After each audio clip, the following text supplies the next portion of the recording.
Buen día, compañeros, en esta ocasión vamos a hablar del inconsciente freudiano, ya que este es el concepto más importante de la teoría psicoanalítica, es la base y la punta de la tesis de la teoría psicoanalítica.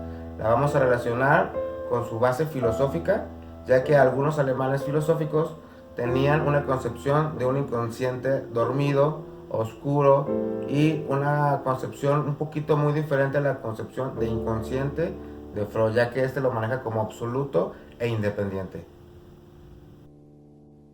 Es evidente que la noción de una cierta ignorancia, de un no saber del sujeto que piensa, se reconoce desde la antigüedad. Se trata más bien de lo no consciente. Han señalado que solo hubo la necesidad de crear una noción de inconsciente después de Descartes, fundamentalmente en el momento en que se hace la identificación de psiquismo y conciencia. En otras palabras, antes de Descartes, la no conciencia no requería de la creación de una noción de inconsciente. La obra cumbre de Freud, que dio paso a la introducción del psicoanálisis en la vida intelectual del pensamiento humano, fue la interpretación de los sueños. Recibe esta consideración por haber sido una obra en la que se propone un modelo de psiquismo inconsciente y se presenta un método de indagación de ese psiquismo. En ella se plantea que, por medio de la interpretación de los sueños, se confecciona una vía regia de acceso al inconsciente. Es conceptualizado como una instancia del aparato psíquico, cuyo rol es proporcionar al sueño la fuerza constitutiva para su formación. El deseo inconsciente es el punto de partida para la formación del sueño, y el sueño es una formación psíquica que da cuenta de la existencia del inconsciente. El ello es la instancia inconsciente que contiene todas las pulsiones y se rige por el principio de placer. Por todas las indicaciones que hace Freud, es el motor de la personalidad. El inconsciente freudiano es un incognoscible absoluto. Lo inconsciente es lo psíquico verdaderamente real. Nos es tan desconocido en su naturaleza interna como lo real del mundo exterior, y nos es dado por los datos de la conciencia de manera tan incompleta como lo es el mundo exterior por las indicaciones de nuestros órganos sensoriales. Su conocimiento es posible a través de su conexión con las palabras, único acceso a la conciencia y más aún constituido a partir de la relación con el lenguaje. ¿Pero qué contiene el inconsciente?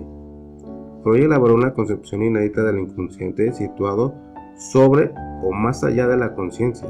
Se convierte realmente en una instancia a la cual la conciencia no tiene acceso, pero que se revela en una serie de formaciones como los sueños, los lapsus, multiplicarnos, así como Cristo multiplicó los peces, los chistes, los juegos de palabra, los actos fallidos y en los síntomas. El inconsciente, según Freud, tiene la particularidad de ser a la vez interno al sujeto y a su conciencia, y exterior a toda forma de dominio por el pensamiento consciente. Freud define el inconsciente de una manera completamente original que ya no es simplemente lo opuesto al consciente.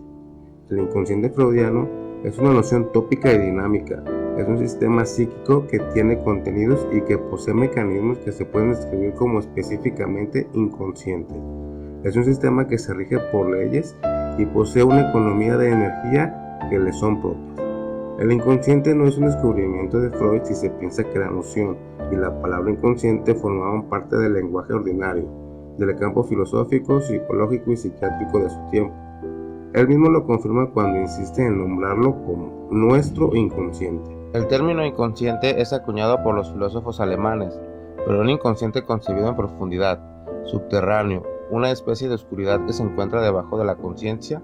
Se trata de un inconsciente nocturno. Schelling, filósofo alemán, dice que la voluntad es ciega, que nos arrastra por donde quiere. Establece que objetivar es hacer consciente aquello de lo que no se tenía conciencia.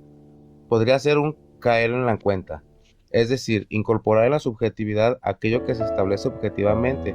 Desde esta perspectiva, lo inconsciente es lo que, existiendo, aún no ha ingresado a nuestra conciencia. Constituye, por tanto, una realidad, la cual establece una constante relación con mi yo. En comparación del inconsciente de Freud, todo el conocimiento nos es interno a percepción de lo que nuestro inconsciente quiere darse cuenta. Schopenhauer, filósofo alemán, establece una voluntad consciente, basada en conocimientos, y una voluntad desconocida pero igualmente actuante, que se manifiesta en el carácter, en el modo como individualmente se expresan las motivaciones o del pozo del profundo del que se tarda mucho en saber lo que ha caído en su fondo, dado a cuenta lo que Freud manifiesta hacia la personalidad inconsciente que actúa en nuestro haber y en nuestros actos. Nietzsche, filósofo alemán, interpreta la actividad psíquica como un proceso permanente, con consecuencias que mantienen su fuerza a pesar de que no nos percatamos de ellas. Para explicar esto, ensaya una metáfora. De igual manera como el sol no deja de brillar cuando cerramos los ojos, la psiquis no deja de influenciar el comportamiento cuando estamos inconscientes. La idea nietzscheana del superhombre y la metáfora de las tres transformaciones del espíritu, el camello, el león y el niño, este último es el único capaz de decir sí a la vida, es decir, amarla, disfrutarla antes de juzgarla o racionarla, manifestándose como el ello que Freud plantea, un inconsciente dominante e impulsivo al hacerse cuenta y disfrutar la vida de manera real, sin medir sus actos y consecuencias. La corriente dinámica de Leibniz ofreció a Freud la energía biológica, el inconsciente y los grados de conciencia. El planteamiento de Leibniz nos habla de percepciones no conscientes, operan en nuestro entendimiento y participan de nuestro conocimiento y de nuestro mundo de experiencias. Hace mención al inconsciente de Freud que todo el conocimiento y nuestro psiquismo nos es dado por nuestras percepciones inconscientes que se nos son dadas al hacerlas conscientes por las experiencias de nuestras percepciones. Nuestro inconsciente, haciendo una referencia distinta al inconsciente que se concebía filosóficamente en su tiempo. Quiero citarlo: no sin intención digo nuestro inconsciente, pues aquello que con este nombre designamos no coincide con lo inconsciente de los filósofos.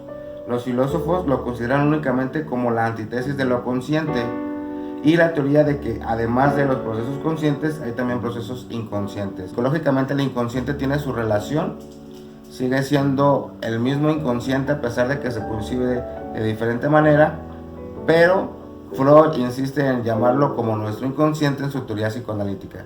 Pero al final de cuentas es un inconsciente que también actúa, es el proceso más importante del psiquismo humano.